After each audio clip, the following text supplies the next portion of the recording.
So you're thinking about a real estate deal, and you just keep hearing these two words thrown around: cap rate and cash-on-cash return. And believe me, they can be completely misleading. Most people interchange them, but that is a massive mistake.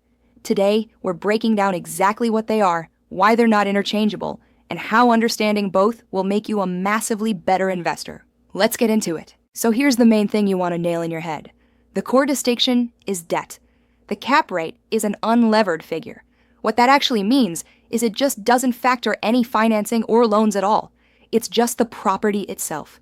Its quality and value, like you've paid for it outright, 100% cash. The cash-on-cash return, on the other hand, is a levered metric. Leverage is the use of debt, a loan, to borrow. So this metric is all about you and your cash. It measures your cash out-of-pocket return on investment based on the actual cash you, the investor, put into the deal. One is value-oriented regarding the property. The other is profit-oriented regarding you. Night and day. Before we can calculate either, we must start with the source of it all: net operating income, or NOI. Think of NOI as the operating profit of the property. It's the revenue that the property receives from rent and other income, minus all the operating costs, but without even taking a mortgage into account yet. It starts with potential gross income. That is, fantasy, 100% occupancy at top rate. Then you are a realist, and you subtract for non-payers and vacancies, and that gives you your effective gross income. You then subtract all the direct operating expenses: insurance, property taxes, maintenance, and utilities. What you are left with is the NOI. This is the unlevered, pure profit the asset can generate. This is an important observation most new investors make too late as well. NOI purposely omits some major expenses. Why? Because we desire an apples-to-apples way of comparing properties irrespective of how the buyer will pay for them. So, what's not in the NOI? Your monthly mortgage payment, the principal and interest, are out. That's your financing choice, not the property's. Depreciation and income taxes are out, because those are tied to your personal financial situation. And big, infrequent expenses such as a new roof or a new heating, ventilation, and air conditioning system, known as capital expenditures, are out too. NOI is nearly the inner mechanics of the property. It's the report card of the property before the owner's personal finances kick in. Imagine this whole process from gross income to your pocketbook. That is the cash flow waterfall. You start at the starting point with your potential gross income. Then you subtract your vacancy and bad debt to arrive at your effective gross income.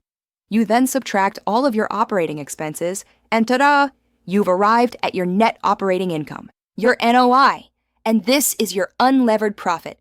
Now, we introduce financing for the first time. You subtract your annual debt service. That is your total mortgage payments throughout the year. And whatever remains at the bottom is your before-tax cash flow. This is the actual cash that finds its way into your bank account every month once all the other things are paid. This is your most critical number for your individual return. Okay, with NOI falling, let's discuss the first big measure, the capitalization rate, or cap rate. It's a simple formula. Cap rate is the net operating income divided by the current market value, or cost. Conceptually, the cap rate is the rate of return you'd receive if you bought the building in cash. So, if you buy a property for $1 million and it returns $50,000 of NOI, your cap rate is 5%. It's a snapshot of return of the building, independent of any financing. So why do we need to be aware of cap rate? 3 important reasons. First, it's used in property appraisal. If you know the NOI and you know the typical cap rate of comparable properties in that area, you're able to work backwards to find out what a property is worth. You just plug the formula around value equals NOI divided by cap rate. Second, it's a great risk assessment tool. Generally, the greater the cap rate, the greater the potential return, but with greater risk also. A lower cap rate tends to indicate a safer, more stable property. And third, because it ignores financing expenses, it's perfect for comparison within a specific market. You can truly compare different properties on an equal basis. This is the reason why lenders love the cap rate, or rather, love the NOI that's within. They utilize it to calculate a crucial safety metric known as the debt service coverage ratio, or DSCR. The DSCR is your NOI divided by the total yearly debt service. This is your method of informing the bank if the property is generating sufficient income to cover its mortgage or not. They prefer to have some cushion. If it's a 1.0, it just covers it. Most lenders would prefer to have a 1.25 or better, so the income from the property is 25% higher than the mortgage payment. It's their number one tool of managing risk. Cap rates are not one-size-fits-all, single size. They vary enormously based on the risk and quality of the property. A new, well-located Class A apartment building with stable, high-quality renters is low risk. As such, it can demand a low cap rate, say around 5%. An older Class C building in a weaker location with more management needed has more risk.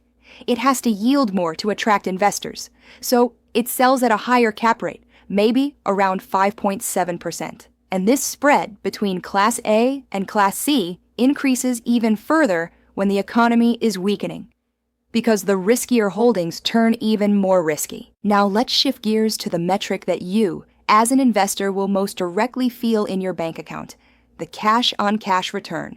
It's your own return. It's a levered metric, which means it's most directly affected by the loan you use. The formula is your annual before-tax cash flow. Keep in mind, that was the number we gazed at the bottom of the waterfall, split by your total cash invested. And your total cash invested isn't the down payment. That's also your closing costs and any repair funds you needed to toss in up front. This tells you what percentage return you're getting on the actual money you pulled out of your own wallet. The answer to the cash-on-cash return is that numerator, before-tax cash flow, or BTCF. Remember, NOI is your profit on the property before the mortgage. To get your profit, you have to pay the bank. So, BTCF is just your NOI minus your annual debt service. NOI is unlevered. BTCF is levered. It's your cash flow after paying the mortgage. So, what do you use cash-on-cash return for? It's your handiest measure of the efficiency of your leverage. If you can borrow cash cheap and invest it in a property with a higher return, you're optimizing your personal return. This is real estate magic. For returns expectations, most experienced rental investors will be aiming for a cash-on-cash return of 8% to 12%.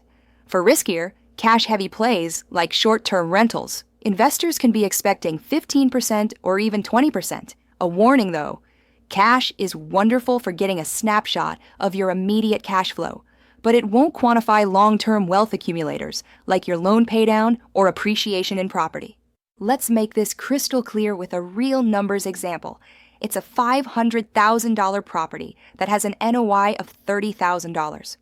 If you buy it all cash, your cash invested is $500,000. No debt service, so your cash flow is the whole $30,000. Your cap rate and your cash-on-cash return are both 6%. Piece of cake. But see what happens with leverage. Let's say you take out 75% of the value as a loan, so you only put up $125,000 of your own money. Let's say your annual mortgage payment is $18,000. Your NOI is still $30,000, so your cap rate is still 6%. The value of the property is unchanged, but your cash flow is now $30,000 less $18,000, which is $12,000. Now your cash-on-cash return is your $12,000 divided by your $125,000 investment, 9.6%. Your personal return went up from 6% to almost 10% because you used leverage properly. Your cap rate did not change, but your yield went through the roof. This example showed us positive leverage. That's when your cost of capital, your interest rate on the loan, is lower than the property's cap rate. This is the ultimate scenario that leverages your returns. But there is a dark side, negative leverage. That's when your interest rate on your loan is higher than your cap rate. Then your debt is murdering your return, and your cash-on-cash return would be below the cap rate. You'd basically be better off buying it all cash. This is huge risk with high interest rates. And that brings us to the flip side of that leverage magic, risk. Leverage does not just amplify your returns, it amplifies your risk as well. When you have a big loan, you have fixed monthly payments of debt. You're completely at the mercy of the NOI of the property continuing to be strong. If you have a few vacancies or a major repair and your NOI dips just a little bit, that small dip can wipe out all your cash flow because the mortgage still has to get paid. That is why lenders are so interested in that DSCR cushion. It's also why you need to be very careful about how much debt you incur. Leverage is a wonderful thing, but it can go both ways. Cap rates don't exist in a vacuum. They are heavily influenced by the macroeconomy, especially interest rates. Think of it like this. Investors are always measuring real estate return against the risk-free return from, for example, a 10-year treasury bond. When interest rates increase, the yield on those bonds goes up, so real estate has to pay a larger return as well if it is to stay competitive. How does it do this? Cap rates increase, i.e., property values fall. Different kinds of property react differently. Hard industrial property might only move a bit, but riskier retail might make a bigger swing. It's all about perceived risk and who's competing for investment dollars. We will briefly mention common errors so that you can learn to avoid them. First, be brutal when you compute your NOI. If you use inflated rent rolls or fail to include all the operating expenses, you'll have a false, high cap rate and pay too much for the building. Secondly, don't mix up cap rate with gross rent multiplier, or GRM. GRM is a nasty and fast screening metric that uses gross rent but not vacancies and expenses. Cap rate that uses NOI is a far more precise and stable measure. And finally, remember that CO-C return is a moment in time. It's great for year one cash flow, but it will not show you the whole picture, the longer-term wealth that comes from appreciation and loan payoff. To observe that, you'll need to employ metrics such as the internal rate of return, or IRR. Now here's a tiny little fact that puts it all into perspective. When is the cap rate equal to the cash-on-cash return? Only in one specific scenario. When you buy the property in cash, that is 100% cash. Consider that. If there is no loan, your annual debt service is zero. That means your NOI and your before-tax cash flow are the same figure, and your total cash invested is the entire purchase price. Therefore, in an all-cash transaction, the formulas remain identical. This proves that the cap rate is actually the unlevered base rate of the property. The difference between the cap rate and your COCO return is purely the activity of your financing. That is why you see a distinction in who enjoys what measurement. Lenders and appraisers live and die on the cap rate. They need that steady, unlevered view of the property in order to put value and assess loan risk on it. They don't give a hoot about your specific loan. But you, the investor, have to keep an eye on both. You use the cap rate to inform you whether the asset is fairly priced and a good deal in the market. Then you use the cash-on-cash return to see if your specific deal structure with your specific loan is suitable for your objectives. Sophisticated investors never look at just one. They use both to get the whole picture. All right, let's recap this with the key takeaways. Cap rate is your market anchor. It's an unlevered number that reflects the property's underlying income ability. Utilize it for valuation, for risk analysis, and to compare properties. Cash-on-cash return is your personal return. It's a leveraged return that shows you your unadulterated return on actual cash you invested. It can be enhanced by good leverage, but at greater risk. The takeaway? Use both of them. The cap rate informs you if the asset is good. The cash-on-cash return informs you if the deal is good for you. And to get a completely comprehensive picture, include these with a long-term metric like internal rate of return to take into consideration appreciation and loan reduction. Thanks for watching. If this was useful, do me a solid and hit that like button and subscribe for additional videos breaking down real estate finance principles. If you like this video and wish to proceed with your real estate learning, then subscribe to the channel and hit the bell so that you can know what's in store next. To keep your momentum rolling, I've chosen another video for you that will help you in your investing journey. You'll see it right here on the screen. Just click it and go ahead and learn some more. Thanks for watching. I'll see you in the next one.